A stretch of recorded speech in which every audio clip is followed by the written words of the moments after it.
Hello ಮಕ್ಕಳೇ, welcome to S K chemistry.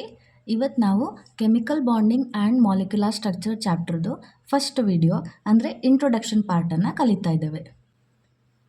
First ನಂದೊಂದು question ಇದೆ ನಿಮಗೆ. ಹೈಡ್ರೋಜನನ್ನು ನಾವು ಯಾವತ್ತೂ H2 ಅಂತ ಬರಿತೇವೆ, ಆಮೇಲೆ ಆಕ್ಸಿಜನನ್ನು O2 ಅಂತ ಬರಿತೇವೆ. ಅದು ಯಾಕೆ? ಅದೇ ಥರ ಸೋಡಿಯಂ ಮತ್ತು ಕ್ಲೋರಿನ್ ಕಂಬೈನ್ ಆದಾಗ ನಮಗೆ NaCl ಸಿಗುತ್ತೆ. ಅದು ಯಾಕೆ? ಈ ಎಲ್ಲ ಕ್ವೆಶನ್ಗೂ ಆನ್ಸರ್ ಕೆಮಿಕಲ್ ಬಾಂಡಿಂಗ್. ಈ ಕೆಮಿಕಲ್ ಬಾಂಡಿಂಗನ್ನು ನೀವು ಕರೆಕ್ಟಾಗಿ ಅರ್ಥ ಮಾಡಿಕೊಂಡ್ರೆ ಮುಂದೆ organic chemistry, coordination chemistry, biomolecules ಇದೆಲ್ಲ ನಿಮಗೆ ಸುಲಭವಾಗಿ ಅರ್ಥ ಆಗುತ್ತೆ. ಹಾಗಿದ್ರೆ ಈ ಚಾಪ್ಟರ್ ಸ್ಟಾರ್ಟ್ ಮಾಡೋಣವಾ? Okay, what is chemical bonding? ಇಲ್ಲಿದೆ ನೋಡಿ ಒಂದು definition. Chemical bond is the attractive force that holds 2 or more atoms together. ಇಲ್ಲಿ 2 ಆಟಮ್ಸ್ ಇದ್ದಾವೆ. ಈ 2 ಆಟಮ್ಸನ್ನು ಒಟ್ಟಿಗೆ ಹಿಡಿದಿಟ್ಕೊಳ್ಳುವಂತಹ ಒಂದು ಅಟ್ರಾಕ್ಟಿವ್ ಫೋರ್ಸ್ ಏನಿದೆ ಅದನ್ನು ನಾವು ಕೆಮಿಕಲ್ ಬಾಂಡ್ ಅಂತ ಕರಿತೇವೆ, ಬಾಂಡ್ ಅಂತ ಹೇಳ್ತೇವೆ. ಒಂದು ಆಟಮ್ ಇನ್ನೊಂದು ಆಟಮ್ ಜೊತೆ ಕಂಬೈನ್ ಆದಾಗ ನಮಗೆ ಮಾಲಿಕ್ಯೂಲ್ ಸಿಗ್ಬೋದು. Like hydrogen molecule, oxygen, nitrogen, water molecule. ಅಥವಾ ಒಂದು ಆಟಮ್ ಇನ್ನೊಂದು ಆಟಮ್ ಜೊತೆ ಕಂಬೈನ್ ಆದಾಗ ನಮಗೆ ಪ್ಯೂರ್ ಕಾಂಪೌಂಡ್ ಸಿಗ್ಬೋದು. ಅಂದರೆ water, carbon dioxide, NaCl etcetera. ನಿಮಗೆ ಮಾಲಿಕ್ಯೂಲ್ ಮತ್ತು ಕಾಂಪೌಂಡ್ ಮಧ್ಯೆ ಡಿಫ್ರೆನ್ಸ್ ಗೊತ್ತಲ್ವಾ? ಮಾಲಿಕ್ಯೂಲ್ ಅಂದರೆ ಅಲ್ಲಿ ಸಿಮಿಲರ್ ಆಟಮ್ಸ್ ಕೂಡ ಕಂಬೈನ್ ಆಗ್ಬೋದು, ಡಿಫ್ರೆಂಟ್ ಆಟಮ್ಸ್ ಕೂಡ ಕಂಬೈನ್ ಆಗ್ಬೋದು. ಆದರೆ ಕಾಂಪೌಂಡ್ ಅಂತ ಹೇಳಿದರೆ ಆಲ್ವೇಸ್ ಡಿಫ್ರೆಂಟ್ ಆಟಮ್ಸೇ ಕಂಬೈನ್ ಆಗಬೇಕು. ಇಲ್ಲಿ ನೋಡಿ, 2 ಹೈಡ್ರೋಜನ್ ಆಟಮ್ಸ್ ಕಂಬೈನ್ ಆಗಿ ನಮಗೆ H2 ಹೈಡ್ರೋಜನ್ ಮಾಲಿಕ್ಯೂಲ್ ಸಿಗುತ್ತೆ. ಆಕ್ಸಿಜನ್ ಮತ್ತು ಆಕ್ಸಿಜನ್ ಮಧ್ಯೆ ಕೆಮಿಕಲ್ ಬಾಂಡ್ ಫಾರ್ಮೇಷನ್ ಆಗಿ ನಮಗೆ ಆಕ್ಸಿಜನ್ ಮಾಲಿಕ್ಯೂಲ್ ಸಿಗುತ್ತೆ. ಸೋಡಿಯಂ ಮತ್ತು ಕ್ಲೋರಿನ್ ಮಧ್ಯೆ ಬಾಂಡ್ ಫಾರ್ಮೇಷನ್ ಆಗಿ ನಮಗೆ NaCl ಸಿಗುತ್ತೆ. ಸೊ ಇಲ್ಲೆಲ್ಲ ಬಾಂಡ್ ಫಾರ್ಮೇಷನ್ ಆಗಿರೋದಕ್ಕೆ ಈ ಮಾಲಿಕ್ಯೂಲ್ಸ್ ಮತ್ತು ಕಾಂಪೌಂಡ್ ಸ್ಟೇಬಲ್ ಆಗಿರುತ್ತೆ. ಈಗ ಈ ಚಾಪ್ಟ್ರಲ್ಲಿ ತುಂಬ ಇಂಪಾರ್ಟೆಂಟ್ ಆಗಿರೋ ಒಂದು ಪ್ರಶ್ನೆ ಕೇಳ್ತೇನೆ ನೋಡಿ. Why don't atoms remain alone? Atoms ಯಾಕೆ ಒಬ್ಬಂಟಿಯಾಗಿರೋದಕ್ಕೆ ಇಷ್ಟಪಡಲ್ಲ? ಇಲ್ಲಿದೆ ನೋಡಿ reason. Every atom wants to be stable. ಪ್ರತಿಯೊಂದು ಆಟಮ್ಗೂ ತಾನು ಸ್ಟೇಬಲ್ ಆಗಿರಬೇಕು ಅಂತ ಆಸೆ. ನೇಚರ್ ಕೂಡ ಮಿನಿಮಮ್ ಎನರ್ಜಿ ಸ್ಟೇಟನ್ನೇ ಇಷ್ಟಪಡ್ತದೆ. ಒಂದು ವಸ್ತು ಮೋರ್ ಸ್ಟೇಬಲ್ ಅಂದರೆ ತುಂಬ ಸ್ಟೇಬಲ್ ಆಗಿದೆ ಅಂತ ಹೇಳಿದರೆ ಅದಕ್ಕೆ ಕಡಿಮೆ ಎನರ್ಜಿ ಇದೆ ಅಂತ ಲೆಕ್ಕ, ಲೆಸ್ ಎನರ್ಜಿ ಅಂತ ಅರ್ಥ. ಅದೇ ಥರ ಒಂದು ಸಿಸ್ಟಮ್ ಲೆಸ್ ಸ್ಟೇಬಲ್ ಆಗಿದೆ ಅಥವಾ ಅನ್ಸ್ಟೇಬಲ್ ಆಗಿದೆ ಅಂತ ಹೇಳಿದರೆ ಆ ಸಿಸ್ಟಮ್ಗೆ ತುಂಬ ಜಾಸ್ತಿ ಅಂದರೆ ಮೋರ್ ಎನರ್ಜಿ ಇದೆ ಅಂತ ಅರ್ಥ. ಹೇಗೆ ಅಂತ ನಾನೊಂದು ಎಕ್ಸಾಂಪಲ್ ಕೊಡ್ತೇನೆ ನೋಡಿ. ಇದೊಂದು ಗುಡ್ಡ ಅಥವಾ ಒಂದು ಹಿಲ್ ಅಂತ ಅಂದ್ಕೊಳ್ಳಿ, ಓಕೆನಾ? ಅದ್ರ ತುದಿಯಲ್ಲಿ ನಾನು ತಗೊಂಡೋಗಿ ಒಂದು ಬಾಲ್ ಇಟ್ಟಿದ್ದೇನೆ. ಅದು ಸ್ಟೇಬಲ್ ಆಗಿರುತ್ತಾ? ಏನಾಗುತ್ತೆ ಹೇಳಿ? ಇಲ್ಲ. ಆ ಬಾಲ್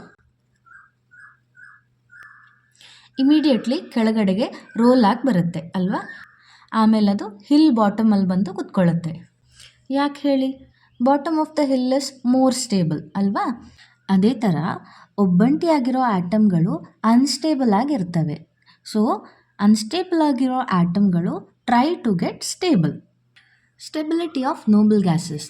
ನೀವು ಪೀರಿಯಾಡಿಕ್ ಟೇಬಲ್ ತಗೊಂಡ್ರೆ ಅದರಲ್ಲಿ ಕೊನೆಯಲ್ಲಿರೋ ಒಂದು ಗ್ರೂಪ್ ಇದೆಯಲ್ಲ, ಆ ಒಂದು ಗ್ರೂಪು ಆಲ್ಮೋಸ್ಟ್ ರಿಯಾಕ್ಟ್ ಆಗೋದೇ ಇಲ್ಲ. ಅದು ಯಾವ ಗ್ರೂಪ್ ಅಂತ ಗೆಸ್ ಮಾಡ್ತೀರಾ?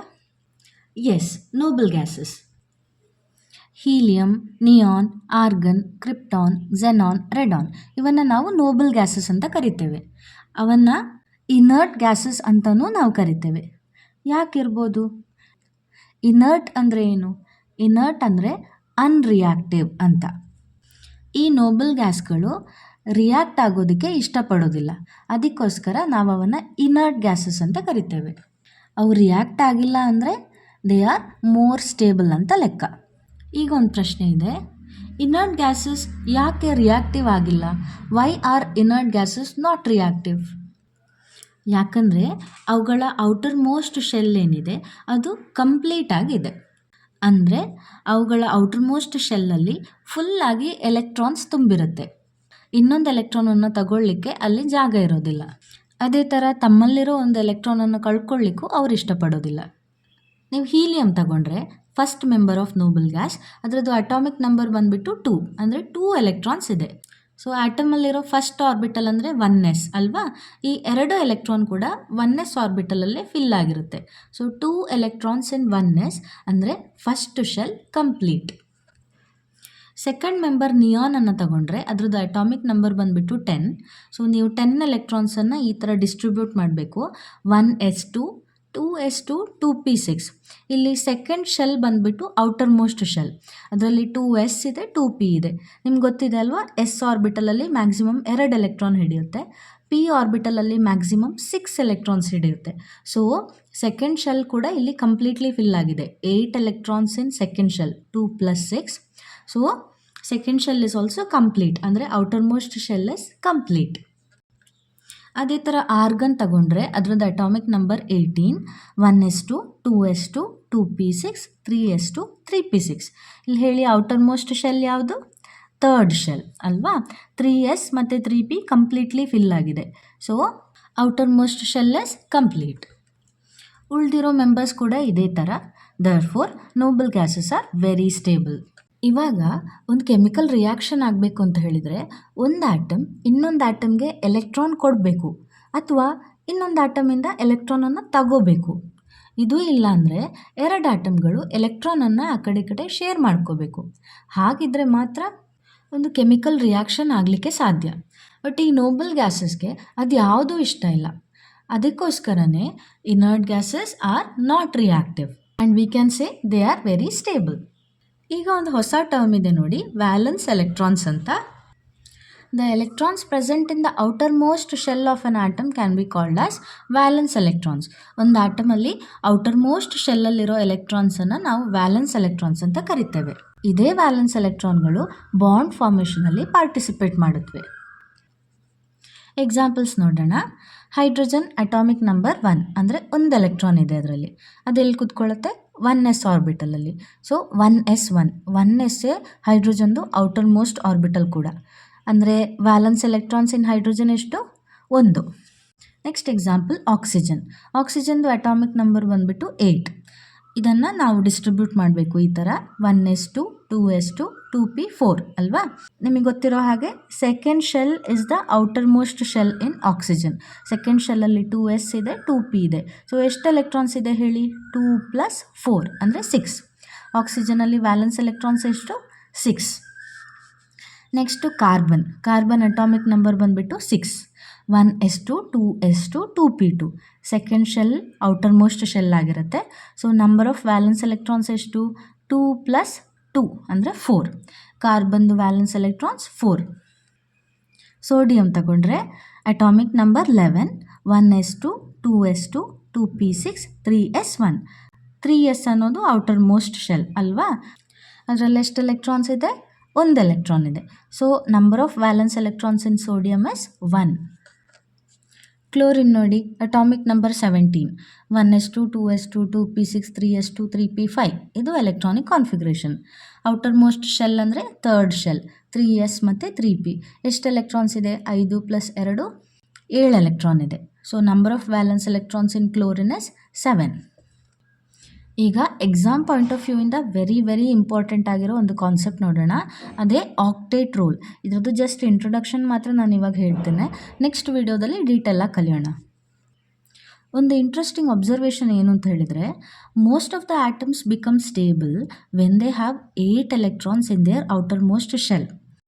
ಅಂದರೆ ಆಟಮ್ಗಳದ್ದು ಔಟರ್ ಮೋಸ್ಟ್ ಶೆಲ್ಲಲ್ಲಿ 8 ಎಲೆಕ್ಟ್ರಾನ್ಸ್ ಇದ್ದಾಗ ಅವುಗಳು ಸ್ಟೇಬಲ್ ಆಗಿರ್ತವೆ. ಇದನ್ನೇ ನಾವು ಆಕ್ಟೇಟ್ ರೂಲ್ ಅಂತ ಹೇಳ್ತೇವೆ. ನಿಮಗೆ ಗೊತ್ತಿರ್ಬೋದಲ್ಲ, ಆಕ್ಟಾ ಅಂದರೆ 8. ಇದಕ್ಕೆ ಹೀಲಿಯಂ ಒಂದು ಎಕ್ಸೆಪ್ಷನ್ ನೋಡಿ. ಹೀಲಿಯಂ ಹತ್ರ ಇರೋದೇ 2 electrons. So 2 electrons R enough for helium. ಇದನ್ನು ನಾವು ಡೂಪ್ಲೆಟ್ ರೂಲ್ ಅಂತ ಕರಿತೇವೆ. ನೆಕ್ಸ್ಟ್ ವಿಡಿಯೋನಲ್ಲಿ ಈ ಆಕ್ಟೇಟ್ ರೂಲನ್ನು ನಾವು ಡೀಟೇಲಾಗಿ ಕಲಿಯೋಣ, ಓಕೆನಾ. ಇವಾಗ ಇಷ್ಟು ಅರ್ಥ ಮಾಡ್ಕೊಳ್ಳಿ. ಒಂದು ಆಟಮ್ದು ಔಟರ್ ಮೋಸ್ಟ್ ಶೆಲ್ಲಲ್ಲಿ 8 ಎಲೆಕ್ಟ್ರಾನ್ ಇದ್ದರೆ ಆ ಆಟಮ್ ತುಂಬ ಸ್ಟೇಬಲ್ ಆಗಿರ್ತದೆ. ಇವಾಗ ನಾವು ಈ ವಿಡಿಯೋದು ಕೊನೆ ಪಾರ್ಟಿಗೆ ಬಂದ್ವಿ. Why bonds are formed. ಇವತ್ತಿಷ್ಟೆಲ್ಲ ನೋಡಿದ್ವಲ್ಲ, let's connect all the concepts. ಈ ಎಲ್ಲ ಕಾನ್ಸೆಪ್ಟನ್ನು ನಾವು ಕನೆಕ್ಟ್ ಮಾಡ್ಕೊಂಡು ಬರೋಣ. First of all, atoms are unstable. Single ಆಗಿದ್ದರೆ ಆಟಮ್ ಅನ್ಸ್ಟೇಬಲ್ ಆಗಿರುತ್ತೆ. So atoms want to be stable. ಆಟಮ್ಗೆ ಸ್ಟೇಬಲ್ ಆಗಬೇಕು. ಸ್ಟೇಬಲ್ ಆಗಬೇಕಂದ್ರೆ ಏನಾಗಬೇಕು? ನೋಬಲ್ ಗ್ಯಾಸ್ ಕಾನ್ಫಿಗರೇಷನ್ ಆ ಆಟಮ್ಗೆ ಸಿಗಬೇಕು. ಅಂದರೆ ಆ ಆಟಮ್ದು ಔಟರ್ ಮೋಸ್ಟ್ ಶೆಲ್ಲಲ್ಲಿ 8 ಎಲೆಕ್ಟ್ರಾನ್ ಬರಬೇಕು, ಜಸ್ಟ್ ಲೈಕ್ ನೋಬಲ್ ಗ್ಯಾಸಸ್. ಅದು ಹೇಗೆ ಸಾಧ್ಯ?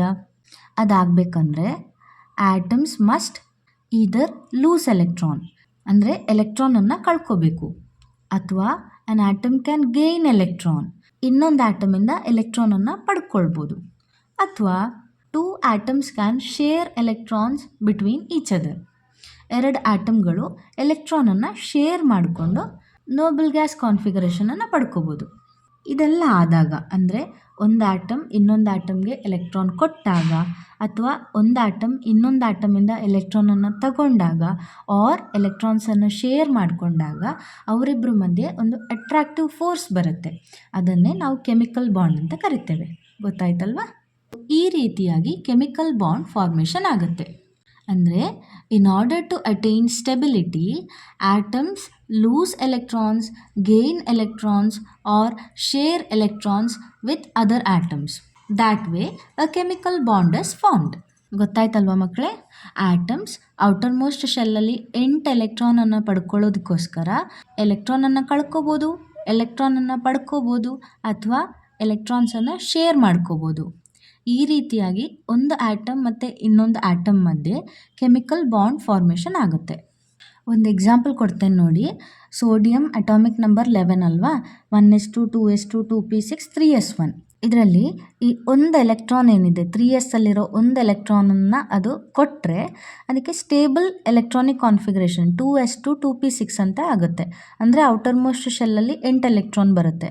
ಅದೇ ಕ್ಲೋರಿನ್ ತಗೊಂಡ್ರೆ 1s2 2s2 2p6 3s2 3p5 ಇದೆ ಅಲ್ವಾ? ಔಟರ್ ಮೋಸ್ಟಲ್ಲಿ 2 + 5 7 ಇದೆ ಅಷ್ಟೇ. ಸೊ ಇದಕ್ಕೆ ಒಂದು ಎಲೆಕ್ಟ್ರಾನ್ ಬಂತು ಅಂದರೆ ಕ್ಲೋರಿನ್ಗೆ ಸ್ಟೇಬಲ್ ನೋಬಲ್ ಗ್ಯಾಸ್ ಕಾನ್ಫಿಗರೇಷನ್ ಬರುತ್ತೆ. ಸೊ ಸೋಡಿಯಂ ಮತ್ತು ಕ್ಲೋರಿನ್ ಹತ್ರ ಬಂದಾಗ ಸೋಡಿಯಂ ಒಂದು ಎಲೆಕ್ಟ್ರಾನನ್ನು ಕ್ಲೋರಿನಿಗೆ ಕೊಡುತ್ತೆ, ಆಯ್ತಲ್ಲ? ಆವಾಗ ಸೋಡಿಯಂ ಮತ್ತು ಕ್ಲೋರಿನ್ ಮಧ್ಯೆ ಒಂದು ಬಾಂಡ್ ಫಾರ್ಮೇಷನ್ ಆಗುತ್ತೆ. ಸೊ ನಮಗೆ ಏನು ಸಿಗುತ್ತೆ? NaCl, ಸೋಡಿಯಂ ಕ್ಲೋರೈಡ್ ಅಥವಾ ಉಪ್ಪು ಸಿಗುತ್ತೆ. ಗೊತ್ತಾಯ್ತಲ್ವ ಮಕ್ಕಳೇ? ಸೊ ಇವತ್ತಿನ ವಿಡಿಯೋದಲ್ಲಿ ಏನೇನು ಕಲ್ತ್ವಿ ನಾವು? ಕೆಮಿಕಲ್ ಬಾಂಡ್ ಅಂದರೆ ಏನು, ಆಟಮ್ಸ್ ಯಾಕೆ ಬಾಂಡ್ ಫಾರ್ಮೇಷನ್ ಆಗುತ್ತೆ, ಸ್ಟೇಬಲ್ ಮತ್ತು ಅನ್ಸ್ಟೇಬಲ್ ಸ್ಟೇಟ್ ಅಂದರೆ ಏನು, ಸ್ಟೇಬಲ್ ಅಂದರೆ ಲೋ ಎನರ್ಜಿ ಸ್ಟೇಟ್, ಅನ್ಸ್ಟೇಬಲ್ ಅಂದರೆ ಹೈ ಎನರ್ಜಿ ಸ್ಟೇಟ್. ಆಮೇಲೆ why are Nobel gases not reactive because of presence of 8 electrons in their outer most shell. ಆಮೇಲೆ ವ್ಯಾಲೆನ್ಸ್ ಎಲೆಕ್ಟ್ರಾನ್ಸ್ ಅಂದರೆ ಏನು ಅಂತ ನೋಡಿದ್ವಿ, ಅಂದರೆ outer most electrons in an atom. ಆಮೇಲೆ octet rule ನೋಡಿದ್ವಿ, ಡುಪ್ಲೆಟ್ ರೂಲ್ ನೋಡಿದ್ವಿ ಅಲ್ವಾ? ಮುಂದಿನ ವಿಡಿಯೋದಲ್ಲಿ ಆಕ್ಟೇಟ್ ರೂಲನ್ನು ಇನ್ನೂ ಡೀಟೇಲಾಗಿ ಕಲಿಯೋಣ. ಆಮೇಲೆ ಒಂದು ಇಂಪಾರ್ಟೆಂಟ್ ಟಾಪಿಕ್ ಇದೆ ಎಕ್ಸಾಮ್ಗೆ, ಲೂಯಿಸ್ ಸಿಂಬಲ್ಸ್ ಅಂತ, ಅದ್ರ ಬಗ್ಗೆ ಎಲ್ಲ ಕಲಿಯೋಣ. So thank you so much for watching students.